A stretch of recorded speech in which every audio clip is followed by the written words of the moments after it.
Hi, today in this video we will discuss about qualification of HVAC system in pharmaceutical industries. So HVAC system or heating, ventilation and air conditioning system and its qualification test. What is HVAC system? HVAC heating, ventilation and air conditioning has different parts that help to maintain the required temperature and humidity in the manufacturing area. The HVAC system is used to control the environmental temperature and humidity in the manufacturing and storage area of the pharmaceutical industry. Heating, ventilation and air conditioning is a system that is used to control the air temperature by controlling the air filtration and the moisture in the air. So HVAC system क्या होता है? Generally HVAC system pharmaceutical companies के beyond other sectors में भी use होता है, लेकिन हम इस वीडियो में मेनली जो फार्मास्यूटिकल कंपनीज हैं उनमें HVAC सिस्टम का क्या इंपॉर्टेंस है, क्या यूज़ है और कौन कौन से टेस्ट HVAC सिस्टम को क्वालिफिकेशन के लिए किए जाते हैं वो इस वीडियो में हम डिस्कस करने वाले हैं। सो HVAC सिस्टम क्या होता है कि HVAC system pharmaceutical manufacturing facilities में टेम्परेचर और ह्यूमिडिटी को कंट्रोल करने के साथ साथ में उसमें जो पर्टिकुलेट कंटामिनेशन है उसको भी कंट्रोल करता है, पर्टिकुलेट मैटर्स को भी कंट्रोल करता है।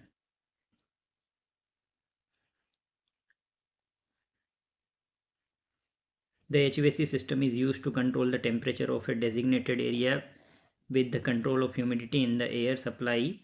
The area with fresh air by controlling the level of carbon dioxide and oxygen. It also controls the contamination of airborne particles by regulating the air movement.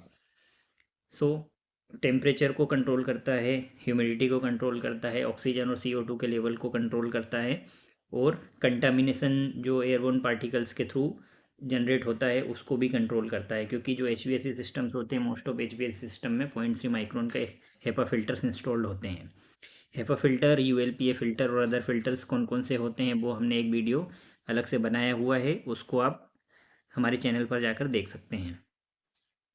So qualification of HVAC system test details. So what are the qualification test details of HVAC systems? कौन कौन से test HVAC system के qualification में use होते हैं, qualification करने में करने पड़ते हैं, वो हम वीडियो में आगे डिस्कस करने वाले हैं।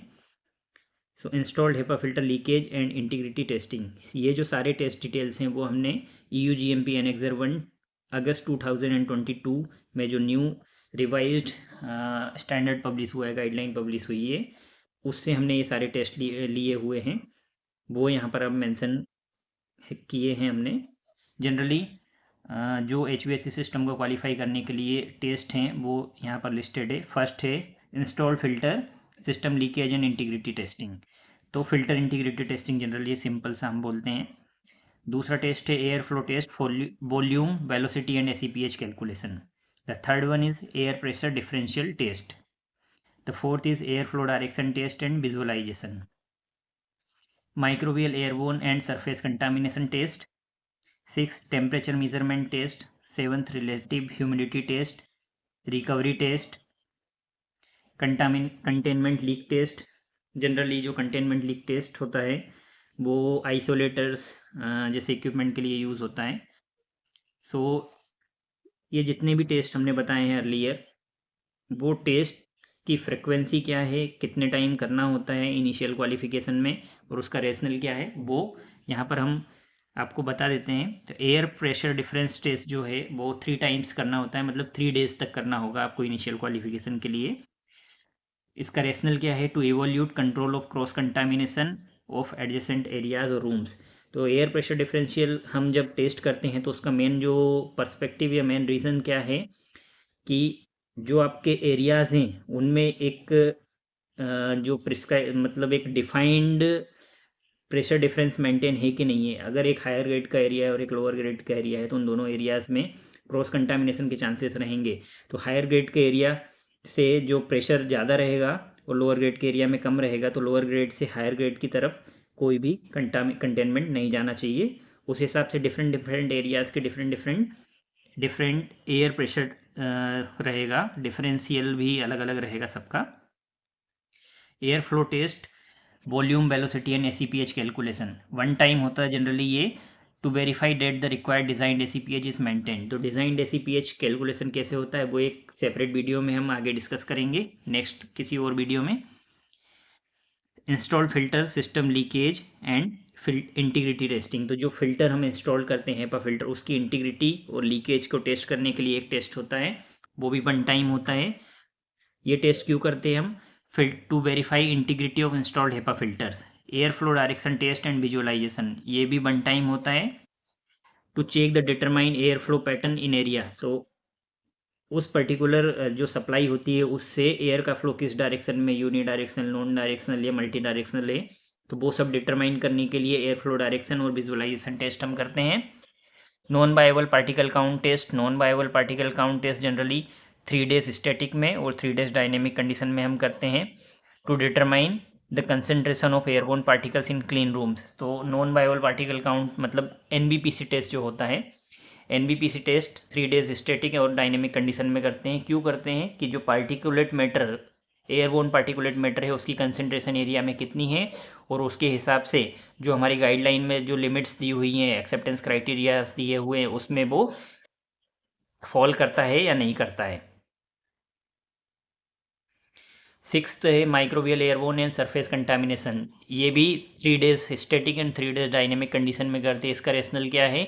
To determine the concentration of viable particles in clean zone और एरिया। तो जो एरियाज़ हम हैं जिसमें HVAC सिस्टम हम इंस्टॉल कर रहे हैं, उस पर्टिकुलर एरिया में हमारा क्या एम होता है कि उस पर्टिकुलर एरिया में हमारे जो भी बायोबल नॉन बायोबल पार्टिकल्स हैं वो कंट्रोल होने चाहिए। वो कंट्रोल्ड एरिया होता है, तो वो सब चेक करने के लिए कि बायोबल के कितने पार्टिकल्स हैं, नॉन बायोबल्स कितने हैं, उन सब वो विद इन एक्सेप्टेंस क्राइटेरिया में है या नहीं है, इसलिए हम microbial airborne and surface contamination test करते हैं। NBPC वायबल और नॉन वायबल टेस्ट करते हैं 3 डेज स्टैटिक में और 3 डेज डायनेमिक कंडीशन में। Temperature measurement test 3 days test and 3 days in operation condition में to verify that the HVAC system able to maintain the desire environmental condition. तो static condition में हम temperature measurement test करेंगे और relative humidity test करेंगे static condition में 3 days के लिए और डायनेमिक कंडीशन में 3 डेज के लिए। तो इसमें क्या वेरीफाई करेंगे हम कि जो एरिया में हमें रिक्वायरमेंट है इन डिजायर्ड एनवायरमेंटल कंडीशन की, वो स्टैटिक कंडीशन में मेंटेन हो रही है कि नहीं हो रही है। और जब हम ऑपरेशनल कंडीशन में भी सेम टेस्ट करेंगे तो उसमें भी हमारा जो ऑपरेशनल एक्टिविटीज़ हम करेंगे तो उस टाइम पे भी हमारे डिजायर्ड टेम्परेचर और RH मेंटेन हो रहा है या नहीं हो रहा है वो चेक करने के लिए।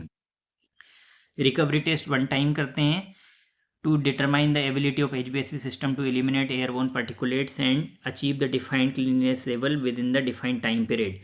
तो recovery test generally grade B और C के लिए करते हैं। उसमें एक स्पेसिफाइड टाइम पीरियड होता है EUGMP Annex 1 में 20 मिनट का, वो जो टाइम ड्यूरेशन दिया है कि 20 मिनट से कम टाइम में होना चाहिए, उससे बियॉन्ड में नहीं जाना चाहिए। तो 20 मिनट में अगर आपका HVAC सिस्टम आपने बंद किया है, उसके बाद में क्लीनिंग करने के बाद में एरिया की जो एट रेस्ट कंडीशन है, जो स्पेसिफाइड कंडीशन है गाइडलाइंस में ग्रेड A, ग्रेड B या ग्रेड C, वो 20 मिनट के अंदर में अचीव हो जाना चाहिए। कंटेनमेंट लीक टेस्ट 1 टाइम करते हैं to demonstrate that the airborne contamination doesn't enter from higher pressure area adjacent to the clean room by means of leaks in the construction materials। तो containment leak test generally क्या होता है? Containment leak test एक video separate हम इस पर भी बना देंगे। जनरली हम हर एक टेस्ट के लिए एक वीडियो बनाएंगे, उस पर्टिकुलर वीडियो में उस टेस्ट के बारे में क्या प्रोसीजर है, क्या उसके प्री रिक्विजिट्स हैं, कैसे वो उस टेस्ट को परफॉर्म करते हैं, वो सब हम एक सेपरेट वीडियो सीरीज़ लॉन्च करने वाले हैं, उसमें सारे आएंगे। और कंटेनमेंट लीक टेस्ट जनरली क्या होता है कि एक higher grade to lower grade में से कंटेनमेंट या फिर contamination lower grade to higher grade में पास तो नहीं हो रहा है, वो चेक करने के लिए इस टेस्ट को हम परफॉर्म करते हैं। रेफरेंस गाइडलाइन EUGMP Annex 1 अगस्त 2022 में पब्लिश हुआ है, वो हमने यूज़ किया है इस वीडियो को बनाने के लिए। अदर जो गाइडलाइन है जिसका हमने रेफरेंस लिया है वो है ISO 14644, WHO TRS 961। Thanks for watching Pharma Gyan. Please don't forget to like, share and subscribe our channel Pharma Gyan.